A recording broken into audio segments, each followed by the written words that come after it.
Good afternoon, everyone. And happy Wednesday, especially to all those who traveled more than 18,000 miles around the world with us over 4 days.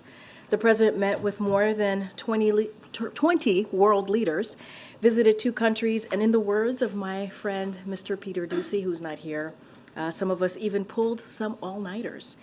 I hope everyone has gotten some rest. To all those who stayed back here at home, I hope you had a quieter few days, and it's good to see all of you again. As you've seen, the trip was highly successful, and the President was pleased to once again show America's leadership on the world stage. The President is looking forward to a major economic speech tomorrow and continuing to deliver results for the American people here at home. But before I turn it over to Jared Bernstein, our CEA chair, who's going to say more about the President's event tomorrow, I have a couple of things I want to say at the top. Earlier this year, President Biden and congressional leaders reached a bipartisan budget agreement that set a framework to keep the government open and protect critical priorities for the American people. A deal is a deal. The President, House Democrats, Senate Democrats, and Senate Republicans have stood by that agreement with bipartisan movement in the Senate today. But Speaker McCarthy and House Republicans have taken a different approach, ignoring the agreement that a majority of them voted for and advancing extreme partisan bills that break their promise and gut investments in America. Now, these bills would be devastating, increasing costs for families, hurting students, seniors, and rural communities, slashing law enforcement, undermining manufacturing, and so much more. And they are distracting from top priorities that we have, like fighting the fentanyl crisis, delivering disaster relief, and helping Ukraine fight Russia's illegal war. House Republicans should keep their word and do their job. Fund the government, especially these important, we're talking about important, key, vital programs to the American people.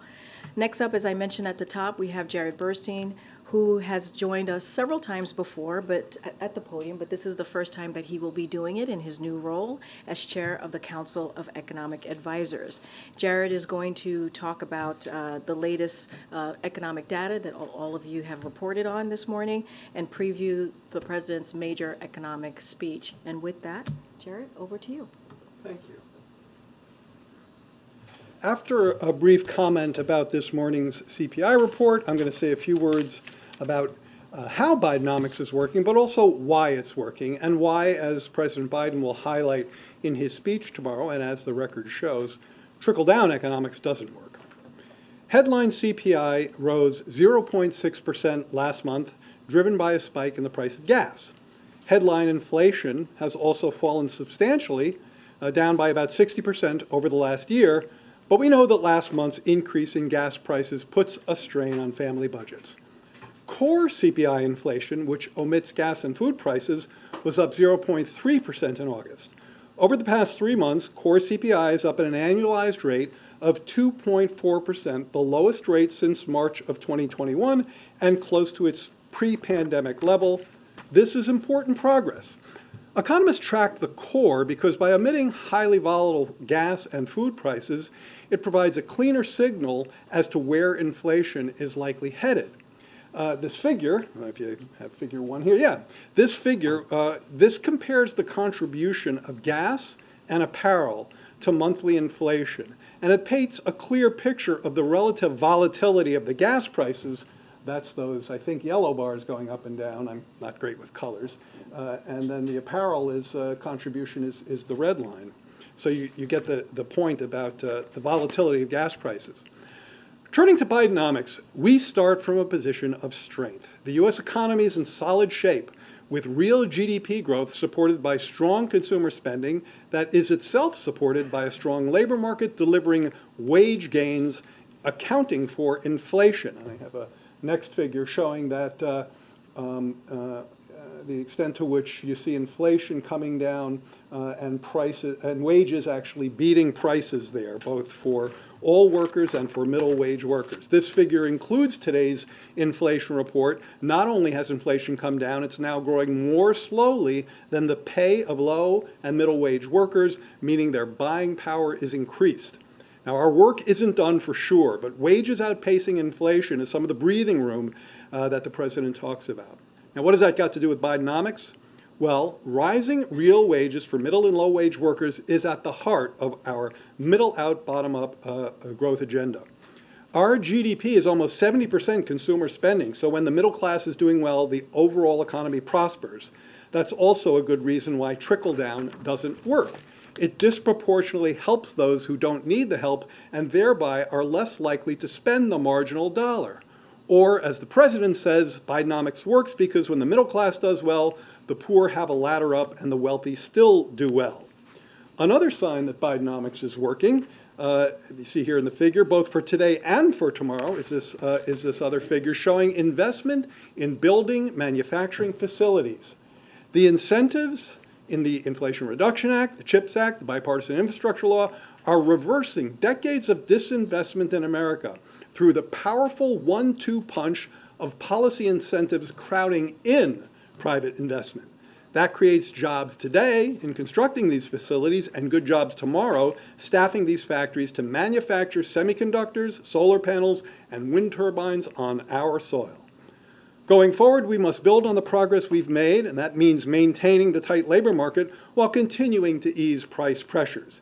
As you know, many economists argued that couldn't be done, that it would require much higher unemployment to achieve this much disinflation.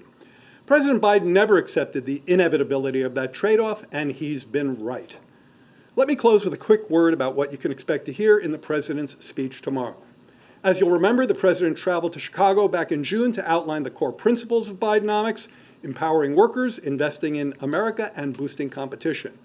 Tomorrow, he'll travel to Maryland to lay out the very clean contrast between Bidenomics and the congressional Republicans' trickle-down economic plan, a plan that has failed working families every time it's been tried.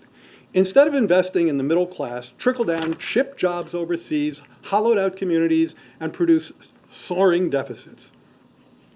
He'll contrast his agenda with specific policies congressional Republicans have proposed and lay out what those policies would mean in concrete terms for the American people, whether it's unfair taxes, Medicare and Social Security, or increased costs for families. And he'll highlight what's at stake for families as fiscal and budget debates take center stage in the weeks and months ahead. Thank you, and I'll take questions. Thanks, Jared.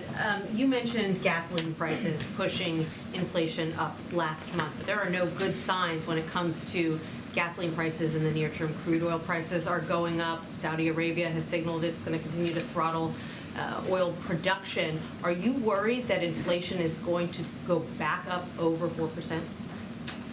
Well, let's talk about gas prices. As the president said in his statement this morning, he's well aware that they put a strain on family budgets, and that's why he's working with congressional Democrats to take action to cut energy costs.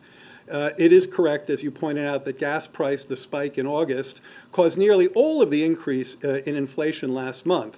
But gas prices are down from last summer's high by about $1.20 per gallon.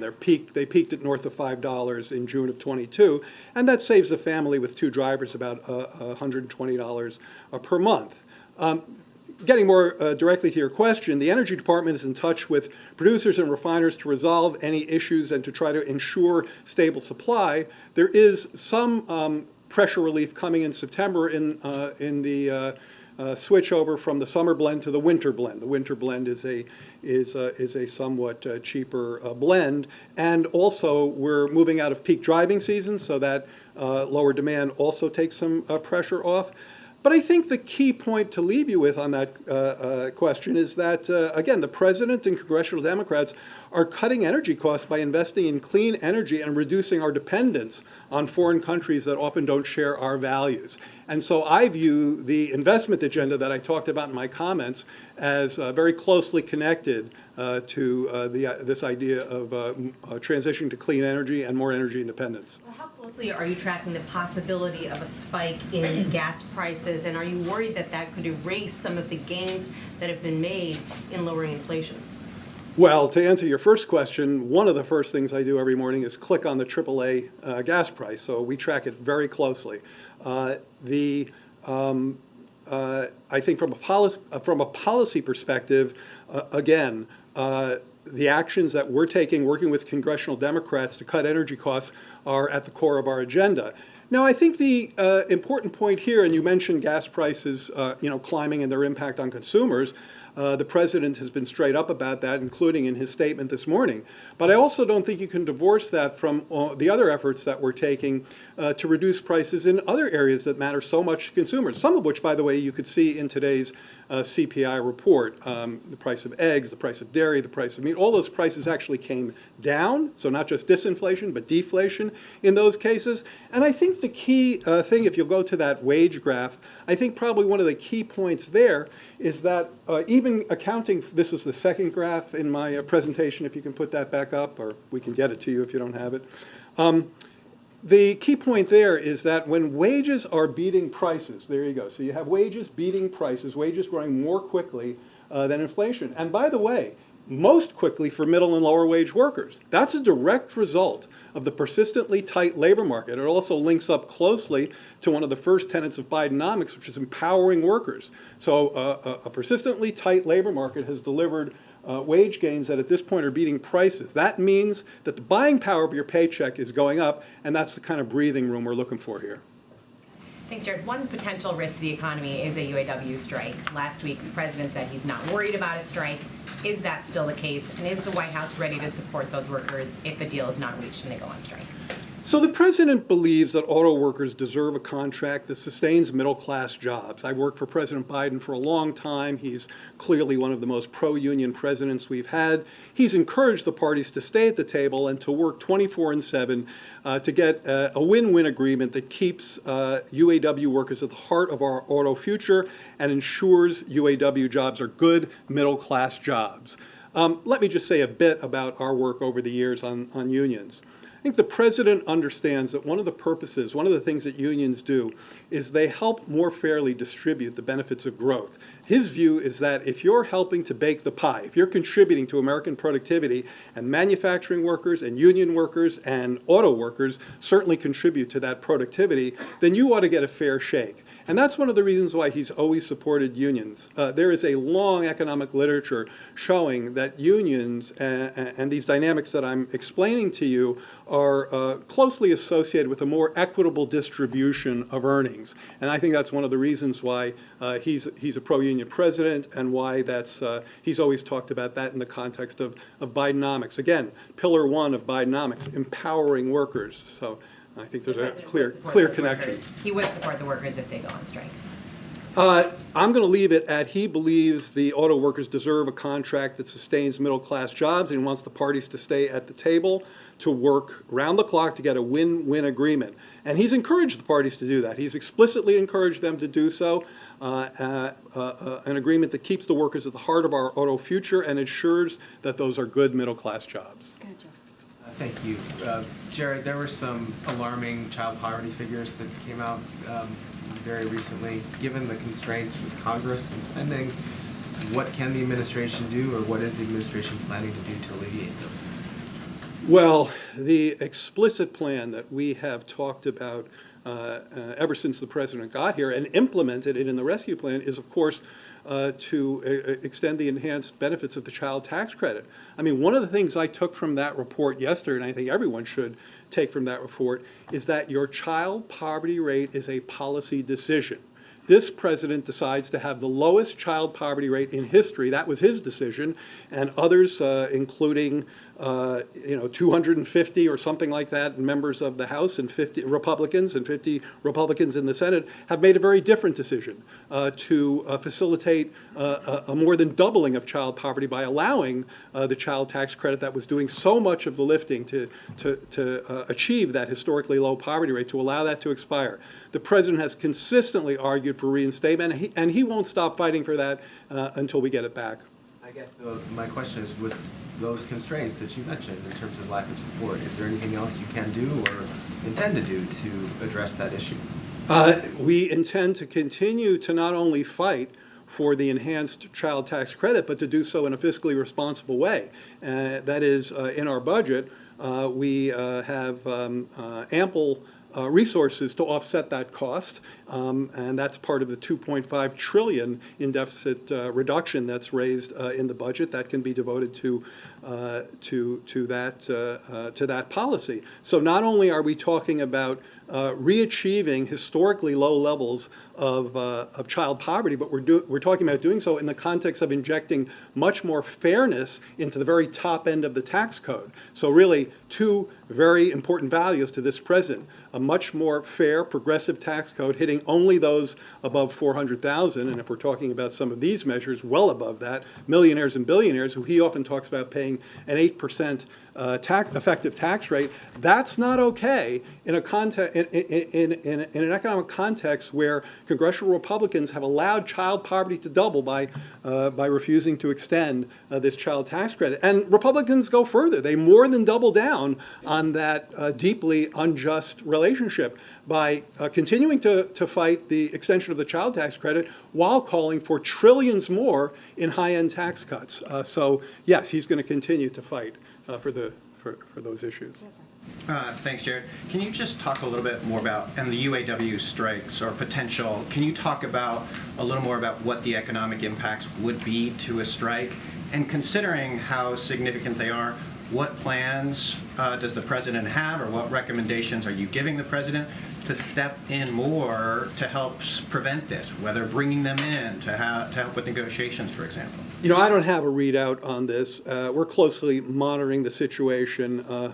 You know, the Council of Economic Advisors, CEA, I sometimes think of us as constantly evaluating alternatives. So every day we're waking up trying to figure out which way things are going. So of course we're going to monitor this on a daily basis. It would be irresponsible not to. But I don't have a readout on the situation. We're monitoring it as it develops. I mean, do you feel, though, that the president should step in more, or does the president have plans to step in more, perhaps bringing in the negotiators to help prevent this from happening? The president's been very much engaged. Not only has he always fought for policies to ensure that workers get a fair deal, but that he's explicitly talked about the electric vehicle future being made in America by American workers, promoting strong and good-paying union jobs. He's met with President Fain one-on-one in the Oval before the UAW briefed senior staff on their negotiating position. He called President Fain on Labor Day and called all Big Three executives before he left for Asia to encourage them to provide more forward-leaning offers and stay at the table. So that's what the president has done, and he will continue to press on that, as will the team that's monitoring that closely. Go ahead, Ed. Yeah, thanks, Karine. Thanks, Jared. I'm going to ask you about PCE and CPI. So we now have two inflation reports in a row where year over year the headline inflation number has gone up. You couple that with real average hourly wages are actually down since the day President Biden took office, about 3%. So is that Bidenomics? Yeah, no, I think we have a disagreement on a fact there. So, and we can certainly show you CEA's data on this. Real wages are up relative to before the pandemic. They're up for all private sector workers, but they're up even more for production non-supervisory workers. That's a term from the establishment survey that comes out every month. It's 80% of the workforce that's either blue collar in manufacturing or non-supervised, non-managers in services, and those wages are actually above the pre-pandemic level in real terms. So we just have a factual disagreement there. In terms of the trend in inflation, I think we probably have a disagreement there as well. The trend in the PCE, the trend in the CPI, whether you look at headline or core, and in fact, well, it's not here anymore, but that graph that was just there showed a very clear trend in the year-over-year CPI. If you take the more timely, say, 3-month annualized average, then you see an even clearer result. Inflation is easing. It continues to ease. There was a gas spike last month, no question. Gas went up almost 11% in August in the CPI. That's a little more than it went up in the real world because they seasonally adjust. It was more like 6%. But in the report, it was up, and we obviously take that very seriously. Yeah, I think it's a time frame issue. I'm looking at the day he came in office. But I want to ask you about those gas prices. Gas prices are a large part of the increase we saw in the CPI. Then why is the president then restricting future growth of the oil industry? He made the decision or the Interior Department made the decision in Alaska just last week. Well, there are American oil production now is at an all-time high. It's just below 13 million barrels a day. There are thousands of available permits, places where oil companies could drill. They've been highly profitable. They've been highly productive. So I don't think that's the problem. As you said, the gas price added 34 basis points to the, more than half of the inflation increase was the gas price in August.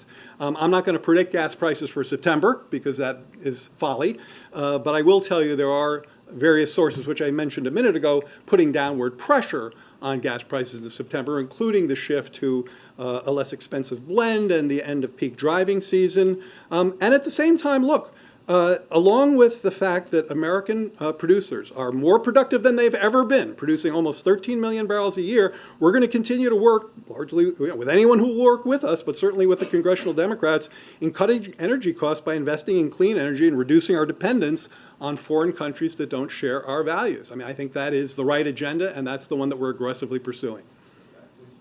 Matt? Thank you. Jared, a follow-up on the potential auto workers strike. I'm sorry, could you speak up? Yeah, sure thing. She probably hears better than I do. No worries, I can speak up. On the potential auto worker strike, I do have a follow-up to what some of my colleagues were saying. A group that I spoke with, an economic group, says that there could be a $5 billion cost to the economy if there is a 10-day strike. So is the White House preparing for that?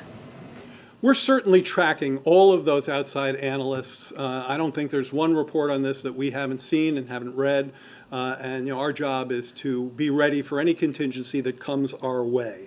I'm not going to give any readout on our own analysis at this point. We're monitoring the situation. We'll continue to do so, and we'll certainly bring up-to-date information as these things develop. Okay, last question. Follow up to my colleagues' questions.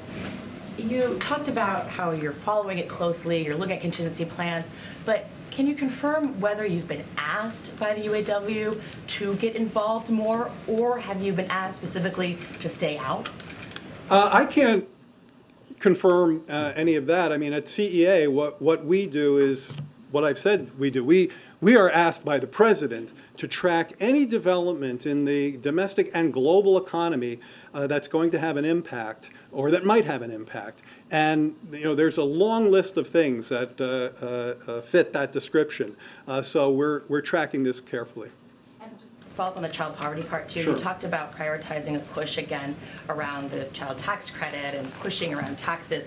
But what about the fact that funds are going to expire for child care centers and how that might relate to child poverty, or at least the experience of working mothers? Is that going to be a priority and a push from this White House? I'm glad you asked that. It's something that we at CEA have written a lot about, and I encourage you to look at that. We have a blog on that. Just a show of hands, how many people look at the CEA blog? Ooh. Okay. We have work to do, and you have work to do. White House priorities. Yeah. So this is a long time priority of this White House. We have ambitious plans in our budget. The president recognizes the linkage between labor force participation for caretakers, most often women, and affordable, accessible child care. And that's why not only have we, as I said, proposed ambitious plans that are fully paid for, fully offset in our budget, but we've also talked about, used language in our supplemental to talk about the importance of child care in our supplemental requests. So this is something that we will continue to work towards because we recognize its importance as a working family issue. All right. Thanks, Jared. Thank you. Good to have you. Thank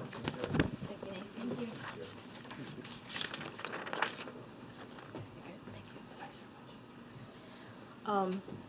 Thank you, Jared. I just wanted to add to the UAW, and I know you all have been tracking this, right? Which is that one of the president's senior advisors, Gene Sperling, has been involved, right? And also Acting Secretary Julie Su has been also clearly monitoring and having those conversations. And I'll just add what we've said many times before, right? The president believes in collective bargaining, has encouraged sides to continue to have that conversation, to continue to be at the table, and that's what the president's going to continue to do. So I just wanted to add a little bit of that before I turn it over to the Admiral.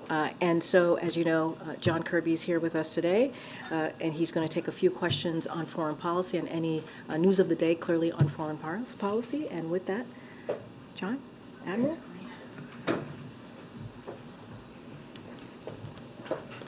Good afternoon, everybody.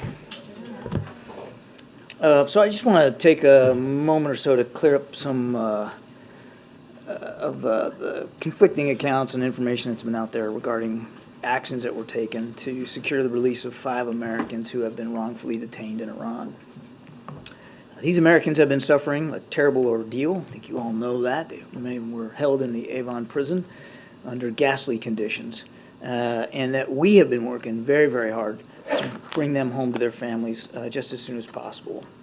Now, to secure their freedom, the United States is pursuing an arrangement in which Iranian funds held in South Korea are moved to restricted accounts in Qatar, where they would be available for humanitarian transactions only. Things like food, medicine, medical supplies, medical equipment, agricultural products. These funds will now be subject to more legal restrictions than they were when they were in Korea. They will be monitored by rigorous due diligence standards required by the U.S. Treasury Department. And the U.S. will have visibility and will be able to engage in oversight about where the money was going and for what purpose. If Iran tries to divert the funds, we'll take action and we'll lock them up again. I also want to be clear. This is not a payment of any kind. It's not ransom. These aren't U.S. taxpayer dollars. And we haven't lifted a single one of our sanctions on Iran. Iran will be getting no sanctions relief. We will continue to counter the Iran regime's human rights abuses. We'll continue to counter their destabilizing actions abroad, its support for terrorism, its attack on maritime shipping in the Gulf, and its continued support for Russia's war against Ukraine. As you've heard us say before, when we're trying to bring Americans home, we often aren't dealing on a level playing field. We have to use the leverage we have to bring them home. They aren't going to be released for nothing in exchange. But I don't think we should lose sight of the bottom line here, and that's that we're working to free these innocent Americans who did nothing wrong, had no reason to be detained, bring them home to their families, bring them home whole and safe again. That's the goal. With that, take some questions. Admiral Kirby, thank you for being here. I know that you dispute that this is a ransom payment. Obviously, many critics of this agreement say that it is just that. So, in effect, they suggest it's $1 billion per American individual being released. So how is this not incentivizing bad actors and rogue regimes like Iran in the future to detain more Americans?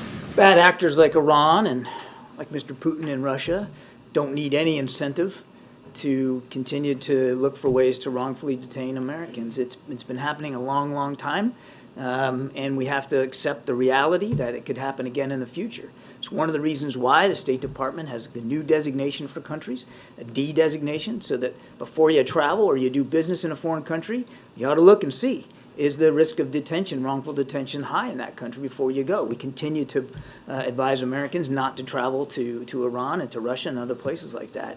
But these bad actors don't need incentives, and this isn't gonna change the calculus necessarily of what they've been doing. What it is going to do is get our Americans home, and that's what we're focused on. But for clarity, why isn't it a ransom payment? I get that it's not American taxpayer dollars, but it's still $5 billion that had been frozen, that was not available for use in any form by the Iranians. That $5 billion may be for humanitarian aid, but then it frees up $5 billion elsewhere to spend. So how is that not ransom payment? Yeah, so a couple of points here. First of all, you're right, it's not U.S. money, it's Iranian money.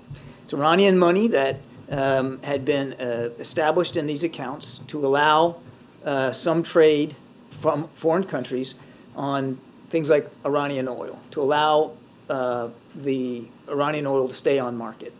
And for countries who wanted to buy that Iranian oil, now these transactions largely were conducted in the previous administration, all legal, all fine, but to allow some of our allies and partners to be able to continue to purchase Iranian oil without being sanctioned for doing so. Several accounts were set up in several countries, South Korea being one of them, for many reasons, lots of different reasons. This particular account was not accessible to the Iranians as others were. So it is Iranian money. That's point number one. Point number two, it's not a blank check. They don't get to spend it any way they want. It's not $6 billion all at once. They will have to make a request for withdrawals for humanitarian purposes only, and there will be sufficient oversight to make sure that the request is valid and that it's going through vendors who we and the Qataris can trust will actually contract for the goods, the medical equipment, the food, whatever it is, in an appropriate way and get it directly to the Iranian people. The Iranian people will be the beneficiaries of these funds, not the regime. The regime doesn't get to touch the money, Peter. Doesn't go to them. They don't get to decide ultimate destination, and they have no direct access to it.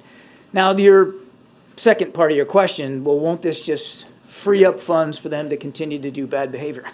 They've been participating in bad behavior for a long, long time, and we continue to put pressure on them in ways, I would add, that the previous administration did not do, particularly in terms of their nuclear and ballistic missile programs. They're still supporting terrorists. They're still attacking shipping, and they're still supplying drones and drone manufacturing capability to the Russians. And for all of those things, we have and we will continue to hold them accountable.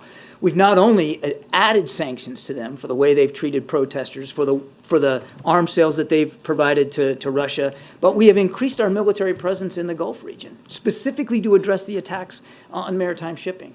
So Iran has choices to make. They've had choices to make in the past. They've got choices to make in the future. And if they continue to choose to conduct these kinds of destabilizing activities, we will continue to use all the levers at our power, economic and military, to counter that and to thwart their efforts. Gotcha. Thanks, Karine. John, you just said that Iran was not going to do this for nothing, but didn't they also get 5 Iranians? They will get 5 Iranians as well. Yeah, Jackie. Then why did we need to add $6 billion on top of that?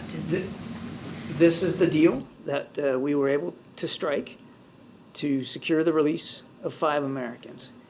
It would be great, wonderful, if we could just pick up the phone and call the mullahs and say, hey, we want our Americans back, send them back on the next plane. But you and I both know that's not going to happen, particularly with Iran. And getting Americans home requires decisions, sometimes really tough decisions. It requires compromise. It requires negotiations. It requires negotiations with people you really would rather not be sitting across the table from, but you got to do it. Because Americans overseas in trouble, wrongfully detained, need to know, and their families need to know, that this president and this administration will do what it takes to bring them home. We're comfortable in the parameters of this deal. I've heard the critics, that there's somehow they're getting the better end of it. Ask the families of those 5 Americans who's getting the better end of it, and I think you'd get a different answer. We're comfortable with the parameters of this deal. We're comfortable that there'll be enough restrictions, quite frankly, very rigid restrictions, on the Iranians' ability to use this money. And we make no apologies for the fact that we're going to get these 5 Americans home just as soon as possible. President Raisi says it's up to them how they use the money. He's wrong. How are you going to guarantee that? Because once the money's fungible. So once it's released. No, ma'am. It's not fungible. He's just wrong. He's just flat out wrong. The way this deal is arranged is that the $6 billion, which is Iranian money, will go to a Qatari bank, Qatari National Bank. The Iranians can request withdrawals for it for humanitarian purposes, and the Qataris and it will be and us, we will have oversight, sufficient oversight, into the request itself to validate the request, and then to deliver funds appropriate to that request. The money will then go to qualified vendors to purchase and deliver the food, the medical supplies into Iran. So it will go directly to aid organizations or appropriate relevant organizations inside Iran so that the Iranian people can benefit from it. And that's an important point too. While we certainly have issues with the regime, we don't have issues with the Iranian people. And this funding will be important to helping them get over some tough times. What do you say to the criticism that this is only going to go against all of these efforts to deter Iran from getting a nuclear weapon? I mean, this came right after the IAEA director said that the international community is losing interest in holding Iran accountable, that these violations are routine, and now we're making this deal where they're going to have money to use for humanitarian purposes, but to Peter's point, freeing up $6 billion that they can pull from other places to use for proxy attacks or building a nuclear weapon. How do you argue against that? I think I answered that question before, but I'll try it another way. We'll continue to hold them accountable for destabilizing activities. This arrangement to get these Americans home is separate and distinct from the way we are holding Iran accountable for all their destabilizing activities, to include their continued nuclear ambitions and their burgeoning and improving ballistic missile program, which we have sanctioned and will continue to keep those sanctions in place. As I said, no sanctions relief involved in this at all. We will continue to hold them and put them under that pressure. And now look, the President has said many, many times, we're not going to allow Iran to ever achieve a nuclear weapons capability. We would have preferred to deal with that through diplomacy. Unfortunately, the previous administration decided to tear up a deal that had actually set their ambitions back by many, many months. And now they've been allowed to continue to re-enrich. Nothing we can do about that. We wanted to solve it through diplomacy. We are not able, and we're not focused on returning to the JCPOA at this time. That said, we will make sure we have the appropriate capabilities in the region to defend ourselves and our national security interests if it comes to that. We got to keep going. Go ahead. Thanks. Is there a reaction so far on the Putin-Kim Jong-un meeting today? And does the U.S. have a better sense of what the DPRK can give to the Russians in terms of deliverables out of this meeting today? Well, we're watching this very, very closely. We'll see what the two sides say as a result of this. As I've said before, we continue to urge North Korea to meet its public commitments not to support Russia's war in Ukraine. No nation on the planet, nobody, should be helping Mr. Putin kill innocent Ukrainians. And if they decide to move forward with some sort of arms deal, well, obviously we'll take the measure of that, and we'll deal with it appropriately. As Jake Sullivan said last week, there will certainly be repercussions for North Korea, both from the United States and from the international community.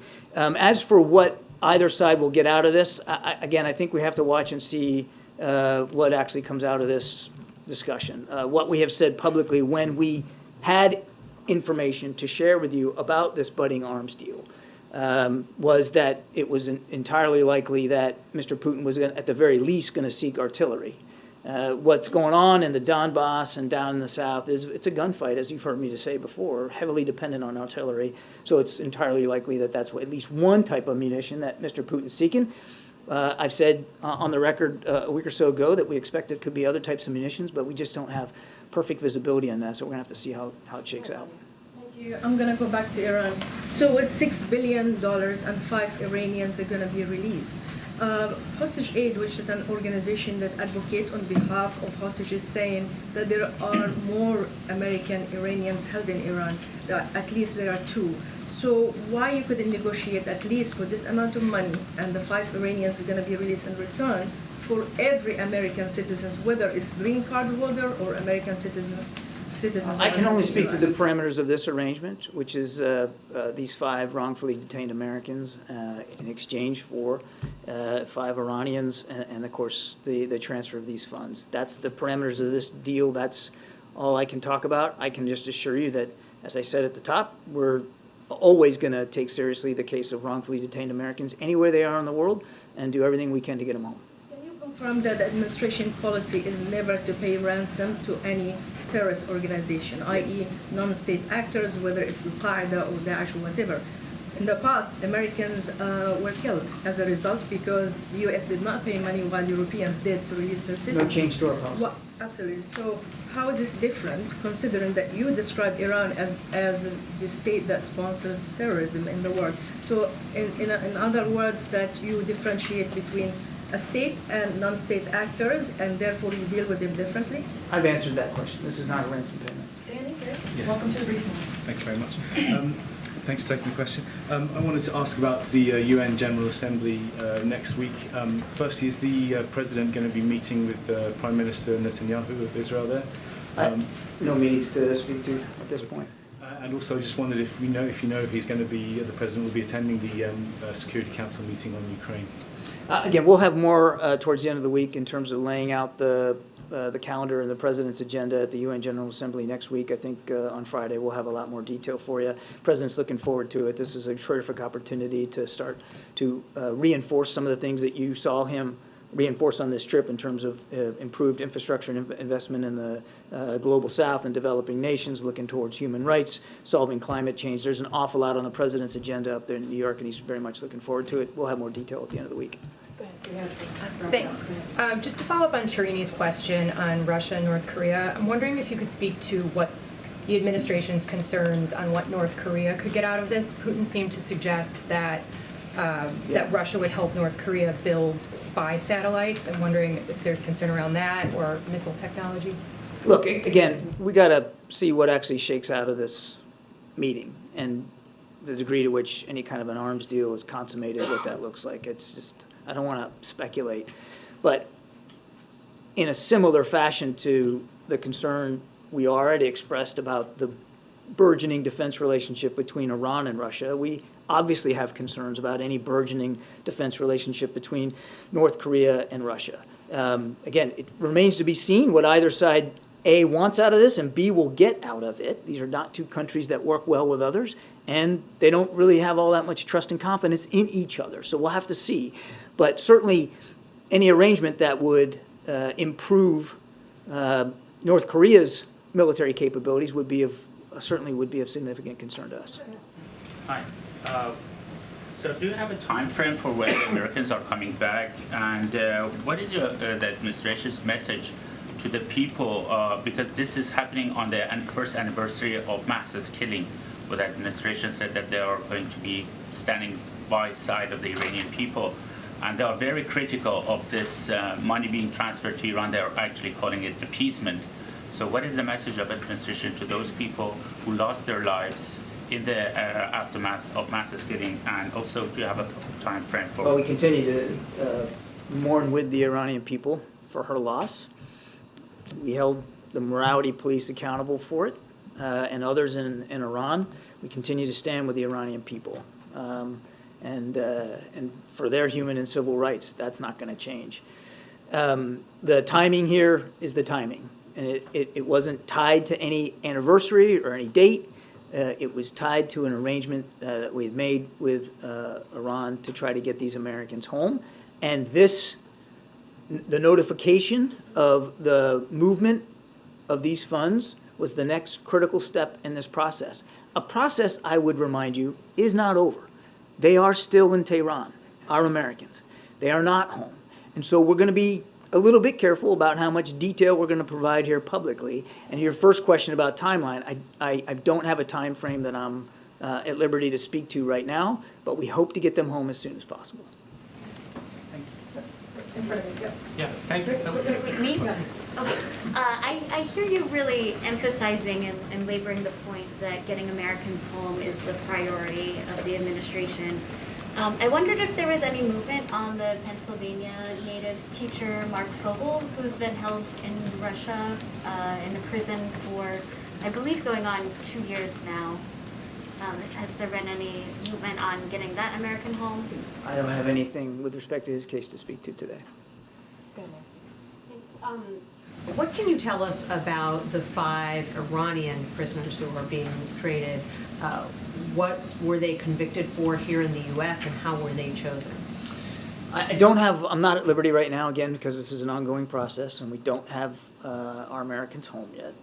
So I will be careful about how much detail I put out there. I don't have a lot that I can say about these 5 individuals at this time. We will certainly have more information to share when it's appropriate to share it. In general, without getting into each specific case, just generally speaking, you're looking at offenses such as sanctions evasion, that kind of level. But I think that's as far as I can go today. So not serious hardened criminals? Largely in the realm of sanctions evasions, and I think I'm just going to have to leave it at that right now. The Iranians have shared the names with us. Are you prepared to release the names? We will at the appropriate time, and this is not the appropriate time. Hey, John. I've got 2 for you on China. We reported last week about China trying to ban iPhones for certain government agencies. Now they're saying they are seeing security threats with these phones. They're stopping short of issuing laws, but we have reported on the internal guidance, and the president even mentioned it in Hanoi, saying, you know, they're changing the rules of the game. Should we expect the administration to respond and there be repercussions for China if they do go through with that? I don't want to get ahead of where we are right now. We're watching this with concern. Clearly, it seems to be of a piece of the kinds of aggressive and inappropriate retaliation to U.S. companies that we've seen from the PRC in the past. That's what this appears to be. But the truth is we don't have perfect visibility on exactly what they're doing and why, and we certainly would call on them to be more transparent about what they're seeing and what they're doing. So it's accurate to say that you are trying to seek that information from the Chinese. We're watching this as closely as we can. I'm not gonna get into diplomatic conversations, but it's concerning. Okay, and separately but related, the U.S. ambassador to Japan, Rahm Emanuel, has been pretty candid on Twitter talking about China and Xi Jinping's policy of disappearing officials in his cabinet. Is this something that you guys are aware of, or, you know, endorsing his message to be as forthright? I mean, the White House has been pretty careful in how you do diplomacy with China, which is not really poking Xi Jinping the way the ambassador is. I'll let the ambassador speak to his social media account. We've long been clear about our concerns about a full range of worrisome PRC activities in the region there, and I think I'd leave it at that. John, in the past couple of weeks, the president has lied about being at Ground Zero the day after the September 11th attacks, falsely claimed he saw the Pittsburgh Bridge collapse, claimed his grandfather died in the hospital days before his birth. What is going on with the president? Is he just believing things that didn't happen did happen, or is he just randomly making stuff up? The president was deeply touched and honored to be able to spend 9/11 with military members there in Alaska and some families. And was honored by their presence and the chance to make an important set of remarks about why we need to continue to remember that day. And he did that. And he spoke about a visit to Ground Zero, which he did participate in about a week or so after the event. And what that looked and what that smelled and what that felt like. And it had a visceral impact on him, as it did so many other Americans on that terrible day. And he's focused on making sure that an attack like that never happens again, which is why we've improved our over-the-horizon counterterrorism capability and why we continue to hold terrorist networks accountable. And it's why he spent so much time last week shoring up our national security interests in a vital part of the world on issues that aren't necessarily tied to terrorism, but very much tied to our ability to secure peace and prosperity there and around the world. He's had a string of saying things that happened, things that are easily debunked. Why does he keep doing that? The president was grateful to spend that time with those family members and those troops. Has the Moroccan government accepted any earthquake assistance yet from the United States? Well, I can tell you that we have been in constant touch with Moroccan officials, and that USAID has allocated $1 million to assist in response relief. I'll let USAID and the Moroccan government speak to how they intend to use that. I would also just, as the president did, reiterate that we stand ready to provide even more assistance should it be required and needed. But we are in direct contact with them about their needs, and obviously you want to do the best you can to meet those needs as they see them. Okay, I'm just going to do 2 more. Way in the back. Go ahead. Thank you very much. Admiral, why wouldn't the administration re-engage, if it would be possible, with the JCPOA? Well, we wanted it to be possible. I mean, my goodness, the first couple of years of this administration, we worked hard to try to get us back into the JCPOA, and Iran kept larding up the negotiations with things that had nothing to do with their nuclear program, and we realized the futility of the effort. So we stopped putting energy and effort into it, all around the time that they were whipping and beating female protesters. So we held them accountable for that. That was a significant moment as well. Look, the president has been very consistent that we want to make sure they never achieve a nuclear weapons capability. He would vastly prefer to do that through diplomacy. But that's just not a viable option right now. On Ukraine, what is the administration's goal? Is it to defeat Russia, or is it ultimately to seek some sort of negotiated settlement? Man, I don't know how many times I've answered this question in the last year and a half. And we have been, again, very, very consistent. We want to see Ukraine succeed on the battlefield. We want to see them get all their territory back. We want to see their sovereignty respected. We want to see no Russian troops inside Ukraine. We want to see the war end. And it could end today, obviously, if Mr. Putin would do the right thing and just get the hell out. That's clearly not going to happen right now. So we're going to continue to provide Ukraine with the capabilities that they need to be successful. And on the holdup of military appointments from Tommy Tuberville, what is the tangible damage being done to the military by a holdup on appointments of military officers? I can't say it any better than the leaders of the DOD have been able to say. You've got more than 300 now generals and admirals who are frozen, can't move, which means that in many cases, literally hundreds of cases, you've got officers that are doing two jobs, two big jobs, while they're still trying to maintain readiness, and readiness is starting to get affected by this. All right, Kayla, you have the last question. Thank you. CNN is reporting that Elizabeth Whelan, the sister of Paul Whelan, who was arrested in Russia in 2018, is in Washington for meetings this week, and she's been seeking a meeting with the president. Does the president plan to meet with her? I don't have any meetings with the president to speak to, but she is in town, and she is going to be meeting with White House officials. It'll be a good opportunity for us to update her on our efforts to get Paul back, and those efforts are very active and they're very ongoing. Yeah. Thanks, Adam. Appreciate it. Thank you, Karine. Thanks, everybody. Thank you. Okay. Darlene, it's good to see you. I feel like it's been a while. Maybe. Maybe. All right, go for it. Will the president cooperate fully now that Speaker McCarthy has pulled the trigger on an impeachment inquiry? So I'm going to refer you to my colleagues over at the counsel's office on any specifics to the inquiry. Certainly not going to speculate on what has been a baseless inquiry that the House Republicans can't even really defend themselves, and that many House Republicans have said they couldn't support their own votes. So again, I'm going to refer you to my White House counsel on any specifics. Sorry, and on the speech tomorrow, he's going to Maryland. Why is he going to Maryland, the blue state, instead of maybe a red state, to talk about his economic policies? So not going to get, you heard Jared, the chair of CEA, talk specifically about the economy, speak specifically about a major speech that the president's going to do tomorrow on Bidenomics. You've heard us talk about Bidenomics and how we believe has turned the economy around, and just not from us, but from the data that we certainly have seen. And this is a president has been very clear. He wants to see an economy that's built from the bottom up, middle out, and not the trickle-down economy that we see that congressional Republicans want to continue to do. Well, not going to get into, well, I'll say this. The president, it doesn't matter where the president decides to give a speech, right? For him, it is an opportunity to speak directly to the American people, and that's what you're going to see him do.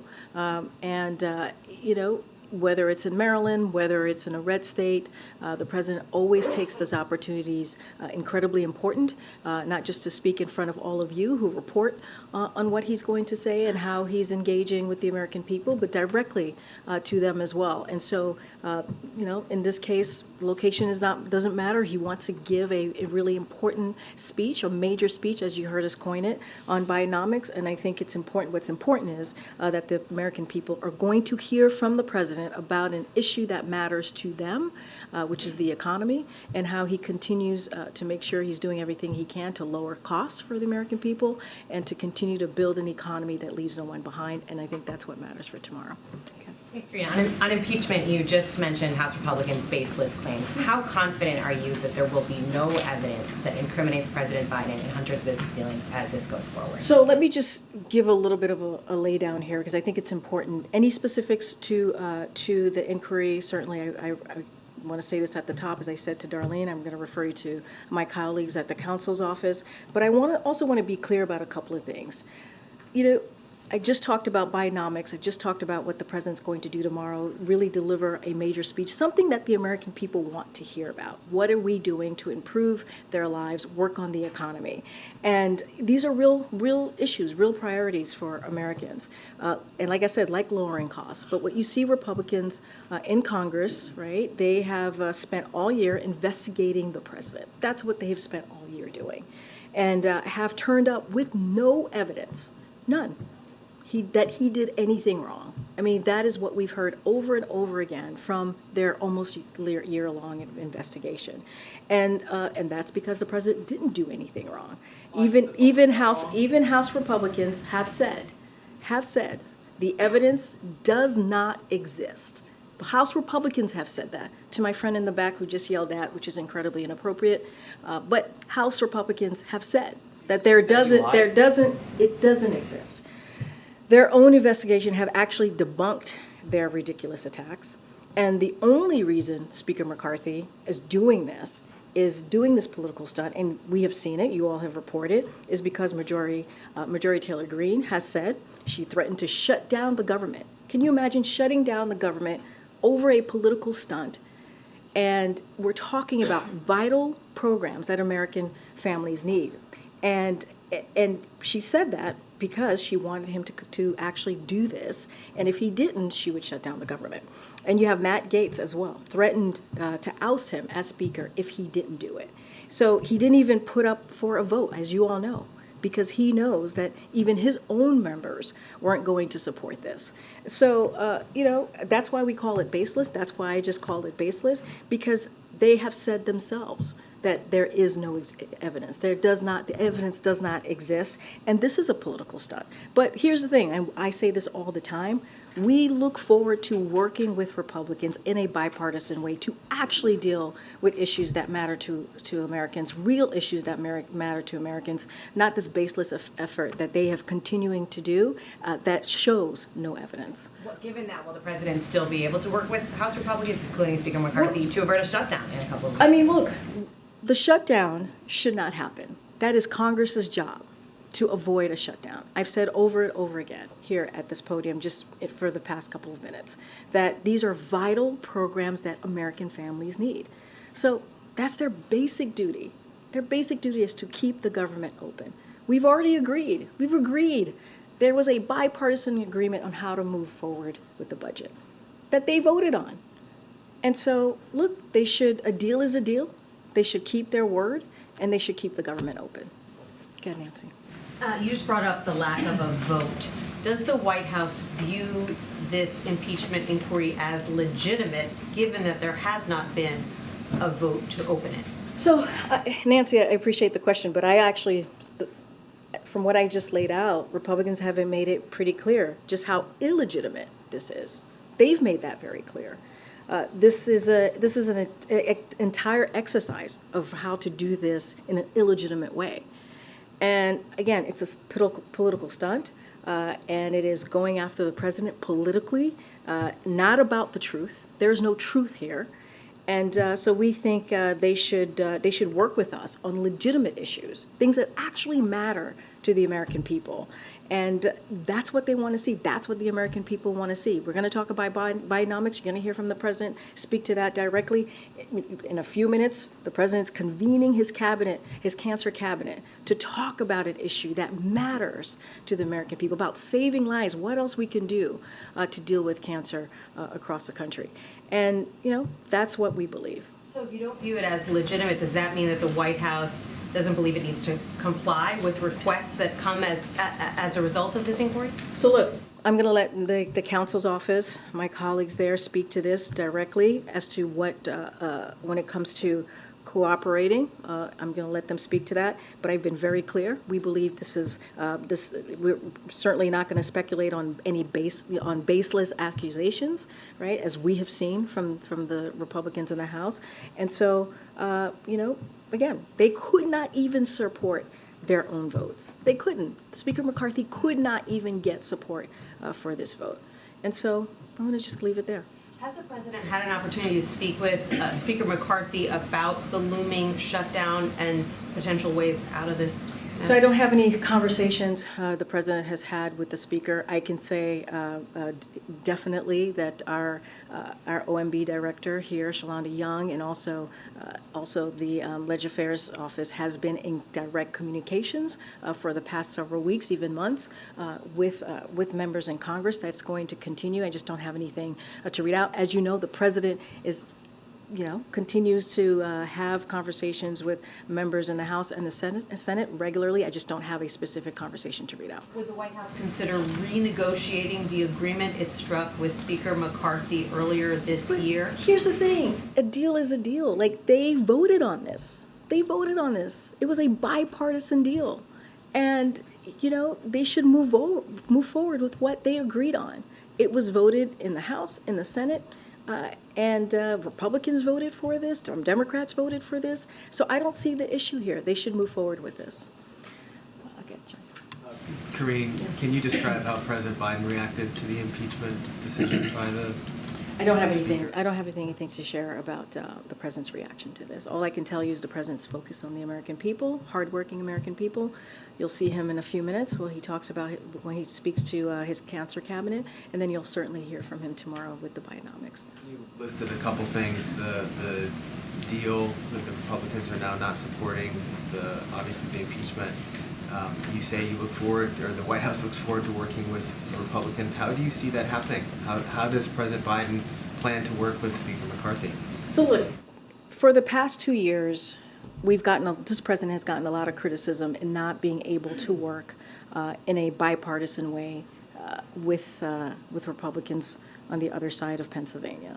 I mean, we've heard that over and over and over again, and he has been able to do that. And as you know, the political climate is tough.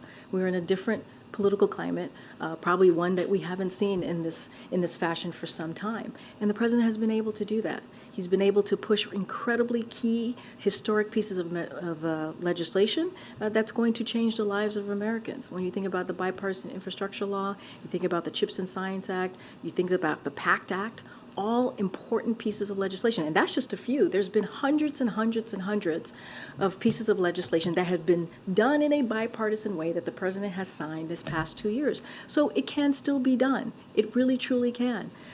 We're talking about this moment in time, right, that we're seeing from Congress. Of course, we're going to call it out. Of course, we're going to ask, as it relates to certainly the budget, of course, we're going to say to them that they need to do their jobs. And so we've seen it over and over again. Well, this president has been able to do things in a bipartisan way. And let's not forget, one of the things that we saw from the midterm results in 2022 is that Americans want to see this working in a bipartisan way so that we deal with their key issues that they're having. Bidenomics is going to be so important tomorrow. The president's going to speak certainly fully about that and lay out what his administration has done and going to continue to do, and that's what we're going to focus on. Really briefly on another topic, I saw the president's statement about Libya expressing condolences. Does the United States have plans to send more money, more help to the people there? So a couple of things I do want to share are, you know, as you mentioned, there was I think a tweet that went out. So our deepest condolences to all the families who have lost loved ones in the devastating floods in Libya and certainly the earthquake in Morocco. These are difficult times. And the United States sent emergency funds to relief organizations in Libya, and we will also send disaster assistance response to the region, an initial $1 million to support Libyan efforts. In the hours following the earthquake, we deployed a small assessment team to Morocco, and we are making available up to $1 million in initial humanitarian assistance to support people in the areas most affected by the earthquake and its aftershocks.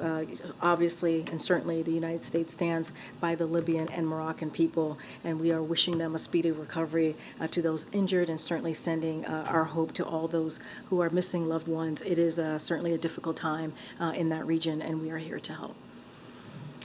Good. Thank you. On impeachment, does the president or the White House more broadly plan to comply with requests for information from House Republicans as part of the impeachment inquiry? Well, I've stated a couple of times, just in the past few minutes, that any specifics, inquiries, or anything like that, that is something that that the council,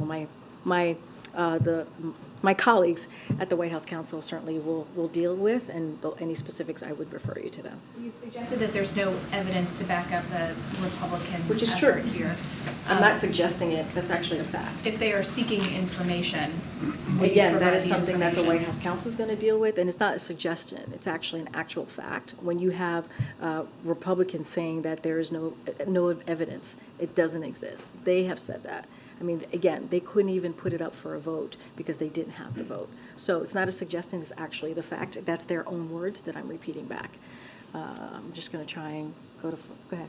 Thanks, Karine. The LA Times reported that the Biden administration is considering forcing some migrant families who enter the country without authorization to remain near the border in Texas while awaiting asylum screening. Governor Abbott has threatened to sue if the administration goes through with this. Can you confirm whether this is under active consideration? So I have to go back to the team. I want to get the right information to you. So let me talk to the team about that specific reporting, and then we'll certainly we'll have that information for you. As you know, the president has done everything that he can to work on an issue at the border that has existed for decades, to work to improve the immigration system. He's done that alone without the help of Republicans, and certainly you see the governor constantly doing political stunts, and the president's going to do everything that he can. Okay, one more. Try and call. I haven't called on you. Go ahead. Thanks, Karine. On the memo that was sent out to news organizations about covering this impeachment inquiry, can you give us some background into the decision-making of why you thought sending that was necessary? I'm going to leave that to the White House counsel from my colleague who sent that memo. Just laid out really kind of specifically as to how we see this process has moved forward, how there is no evidence. It's not even coming from us. It's coming from Republicans in Congress. We've been very clear about that. I actually think that memo lays out in pretty good detail of why we felt it was important to put that out. I'm just not going to get beyond what my colleague has shared with all of you. And with that, folks. Can you explain why the president interacted with so many of his son's foreign business associates? More than half of voters told CNN they believe the president was involved and he lied. You can't have a response to that, Karine?